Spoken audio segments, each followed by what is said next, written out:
What areas, topics do you research at USC Upstate?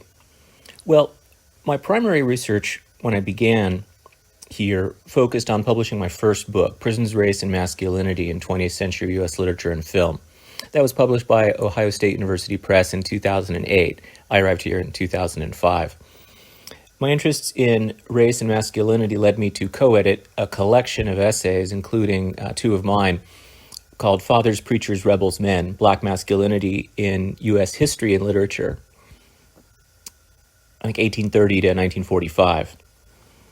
That was published in 2011. After that, most of my work has been dedicated to, well, in the immediate years of 2010 to 2016, working as an administrator, chairing the Department of Languages, Literature, and Composition. I've also published in areas of transgender identity in film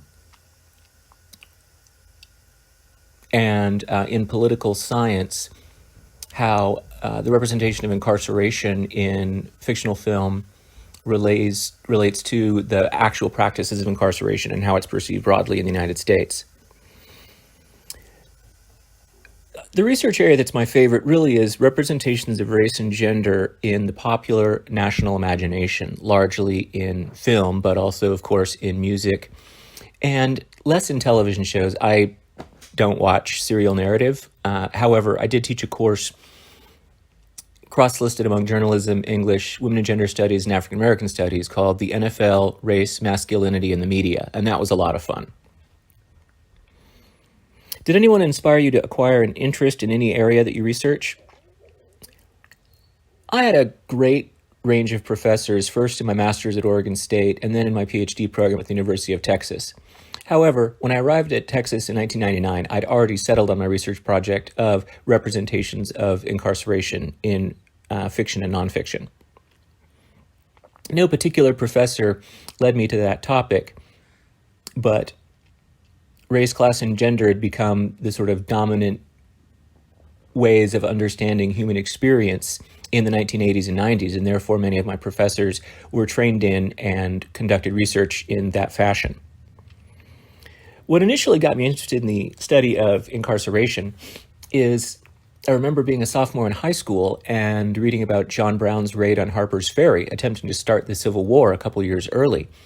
And I wondered why more people didn't participate, why I knew there were the peaceful abolitionists of the Quakers in the North, but why more white people did not see the enslavement of black people as fundamentally wrong and effectively a capital offense.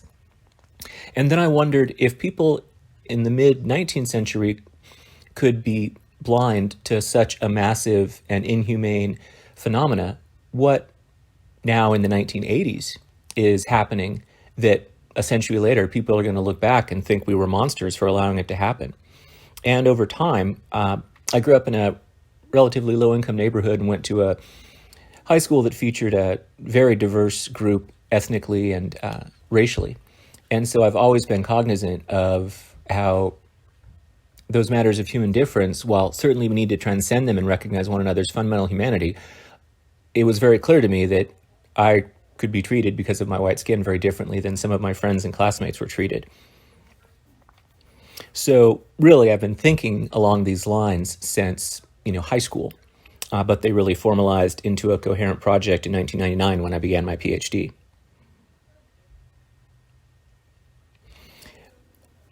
It's really then that I knew I wanted to focus on the relationship of fictional reality and historical actuality, and that's guided my research ever since.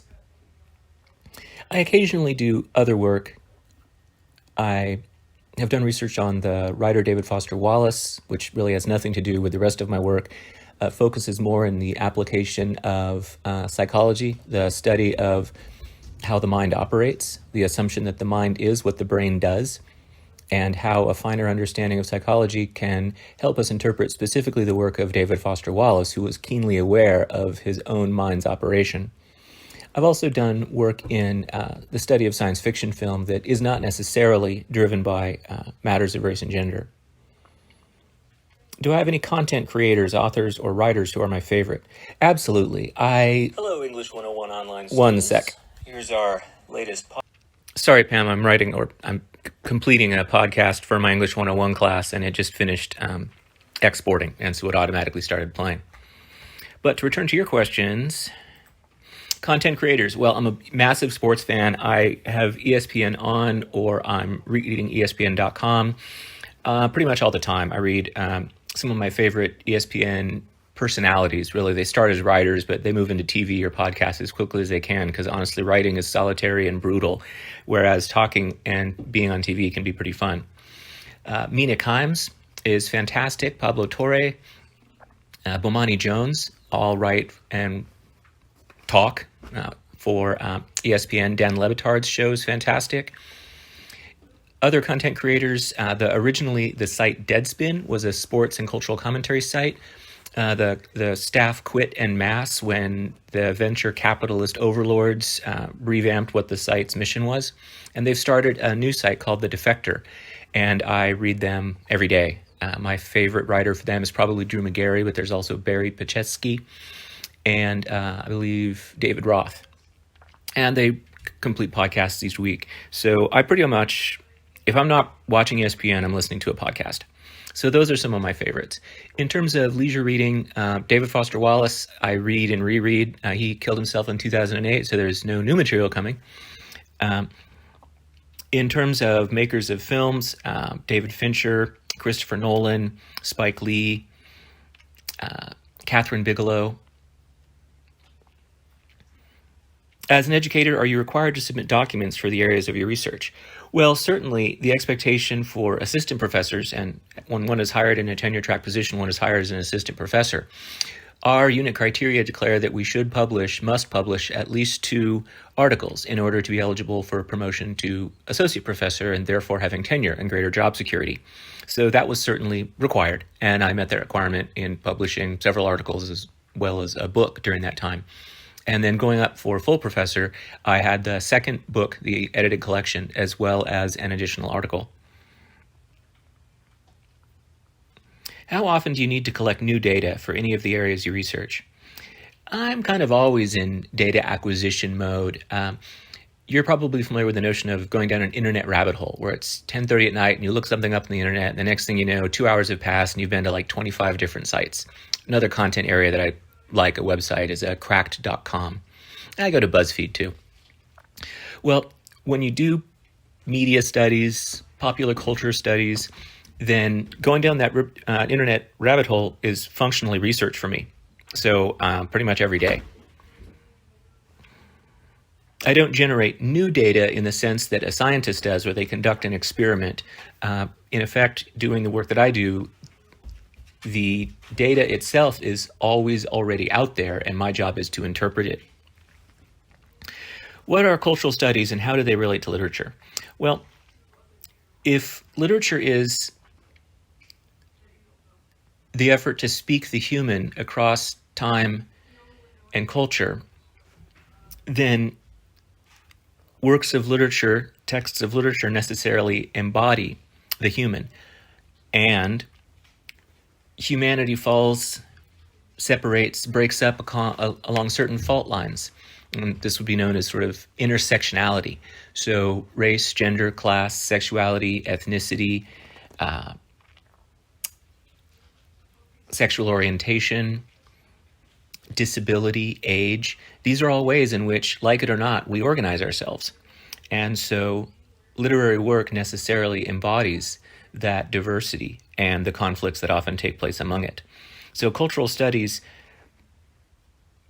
departs from a 19th century sensibility of literature, the best that has been thought or said, and instead focuses on how it embodies the human, and therefore we're studying what this humanity is and how it operates in the world. Prison studies is a complicated, relatively new phenomena in the humanities and social sciences. For centuries, academia largely ignored this effectively underground subaltern population. However, riots and crises in the 1960s, when a group of young college students and their professors encountering the Vietnam War, encountering political turmoil, and feeling a sharp sense of alienation from an older generation or their less educated counterparts, came together and identified social ills and sought to correct them. And so the prison resistance movement began in that period, in the same time as students fought for departments of African American studies, departments of Mexican American studies, departments of Asian American studies. Now, as the novel is the dominant narrative mode of the 19th century, film became the dominant narrative mode of the 20th century. And especially in the 1950s, 60s, and 70s, it was primarily English scholars who applied their study of literature to the study of film. I think students should learn about film studies because, like it or not, they're already always immersed in film. While they may not go to the theater in the way that folks did in the 1930s, where virtually every American went to the film theater once a week, anytime we watch a TV show, a banner ad, a YouTube clip, we're watching digital video, which is now the dominant means by which film and film variants are, I don't like to say consumed, but audiences form a kind of participatory spectatorship, which is another definition of culture. Also, transnational multimedia conglomerates are the largest economic product of the United States, aside from aerospace, because fighter jets and missiles and Boeing 747s are extremely expensive. But again, second in line is these multimedia conglomerates making films, TV shows, video games, and there's really only about 4 companies: Viacom, Disney, Sony, NBC Universal, that control about 90% of conventionally produced content that we have access to: movies, TV shows, books. Disney is obviously one of the big heavy hitters, having just acquired Fox Studios, having already acquired Pixar and the Marvel Cinematic Universe and Lucasfilm, making Disney the heavy hitter. And indeed, if you look back at last year, I believe the top 6 grossing films are all products of Disney. So I think we should care when this multi-billion-dollar industry operates in such a fashion as it dictates so much of what we have access to, so much of the media we have access to.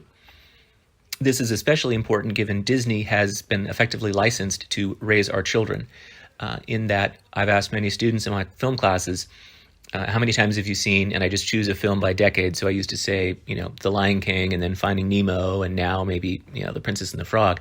How many times have you seen it on DVD? And people say 5, 10, 15 times, because when parents are busy and want their kids to be distracted, they can toss in a Disney film because it's family friendly.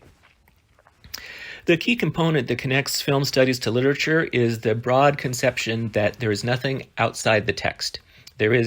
Context is merely other texts.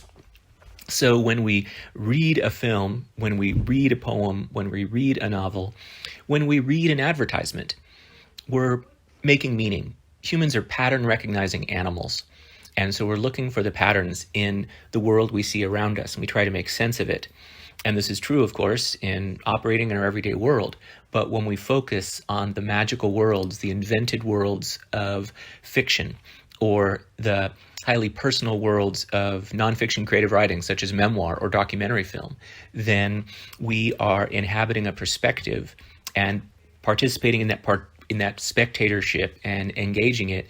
I just don't see that much difference in. There are, of course, differences in the specific set of films. I do not parse an advertisement for whether it is in pentameter, which you would, of course, need to do in a close reading of poetry. So the formal characteristics will vary among these modes, but the act of reading remains, I believe, fundamentally deeply related.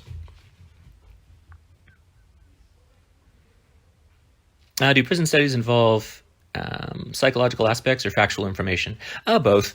The backbone of my first book is the transcripts of the annual meetings of what was first the National Prison Association, then the American Prison Association with the participation of Canada, and then finally the American Correctional Association, which is the dominant professional body for corrections in the United States.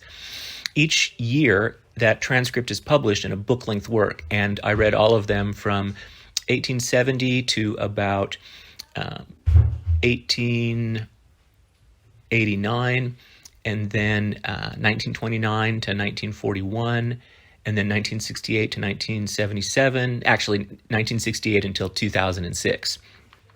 So these people are only rarely mentioning anything to do with fiction, frequently talking about psychology, but primarily talking about prison procedures. But they often ask regularly who should be in prison. And in the 19th century and in the late 20th century and then in the 21st century, there were regular calls for about a third of the people in prison should be here forever, a third should have in and out privileges, and a third should not be here at all. That consistent belief held by the people who know the criminal justice system most intimately, I find to be incredibly valuable, and more of us who are not involved in the conduct of the criminal justice system need to be aware of it and think and vote accordingly. What information does masculinity studies involve? Well, to be a man, to take it like a man, the celebrations of conventional masculinity on the football field, in the mixed martial arts ring, in baseball, in basketball. I find all of these pursuits valuable because it can begin to shed a light on there's the things that we know, right? There's going to be an election November 3rd. There's the things we know we don't know. We don't know who's going to win. And then there's the things we don't know that we don't know. Last year, we did not know that the COVID-19 virus would shut down our country in many ways. But there's also things that we don't know that we know. If we ask a group of people, what are the best qualities of a president? They're going to say, smart, good leader, experienced, empathetic, direct, capable of listening to others but making a decision and taking responsibility for it. What they're not going to say is a tall white man over 50. But if you look at the vast majority of our presidents, especially of the 20th and now 21st century, they're tall white men over 50. It's easy to forget that that is the de facto criteria, and yet it has affected a number of recent presidential elections. Now, of course, in engaging masculinity, we can immediately then begin unpacking toxic masculinity, ways in which masculinity is contradictory and harmful, not only, of course, for women, for children, but for the men themselves. So an example of a definition of masculinity that I find valuable is, first, differentiation. Us, not us. Me, not me. Then hierarchy. We can see rigid hierarchies in what have long been understood to be primarily the domain of men. The military, corporations. You can see it in universities, sports teams. Next, domination. So if a group is lower than you in the hierarchy, then you can dominate them. And if you cannot do so through conventional operations of power, then you do so physically through violence. So solving those riddles, untying those contradictions is necessary in order for all of us to live in a better world. Can any topic become an area to research that does not have limitations? Well, if research is done responsibly, anybody can study anything for any reason. Linda Williams, a professor, I think at UCLA, wrote a definitive study called The Frenzy of the Visible, and it's a study of pornographic film. Now, it would be my mentor, John Lewis, a film professor at Oregon State, told me that she could write that book and he couldn't, because in the 1980s, for a guy to write that book, there'd be a set of assumptions and associations. But if we can study pornography, if we can study, masculine violence, then I think we can, as long as it's, again, done thoughtfully and responsibly. Is there more reading or writing involved in the areas you research? There's always more reading. I tell my English 101 students, how many of you have read 150 pages in the past 2 years? Most of them. How many of you have written 150 pages in the past 2 years? In all likelihood, the only one in the room who's done that is me, and lately that's not even the case. So there's a lot more reading and watching. I often take very detailed notes. So for example, in the second book project for one of my chapters, I read or scanned every weekly issue of Harper's Weekly, the nation's most popular magazine, from 1877 to 1889, and looked at every representation in terms of the text and in terms of cartoons of Black Americans, and then taking detailed notes both of those historical artifacts and then of the writing of Charles Chesnutt, a Black man who chose to become an author.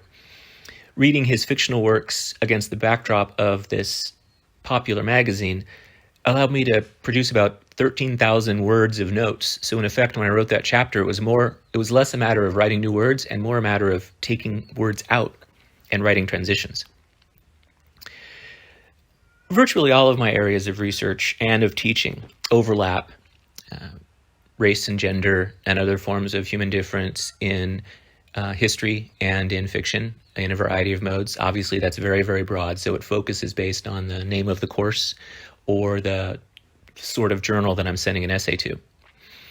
Does funding limit research in the English department? If so, in what ways? Well, yes, it does. It's important for professors to meet with their colleagues at other institutions so we don't become too siloed or provincial. And it's an opportunity for us to share our research with others and get feedback in the form of conferences. Now, of course, the 2020 pandemic has made such travel highly fraught. Many of these conferences have shifted to Zoom meetings. So other funding in some areas, if somebody does historical archival research, well, for example, the papers of David Foster Wallace are held at the University of Texas in Austin. So when I've studied his original handwritten journals, books that he's read and which he's written in the margins, I've had to fly out to Austin and stay in a hotel and do the research there. So that funding is actually, our university is quite generous with faculty. I find colleagues at other institutions, which might be heralded as, higher ranking than USC Upstate, receive or have access to much less travel funding and research funding than I do. So I've been able to, spend out of pocket sometimes, but largely rely on the university for such work. Okay, I hope this helps you. I'm sorry that you're going to have to transcribe it. And hey, puppies, pipe down. But this was a heck of a lot faster than me typing. Thanks.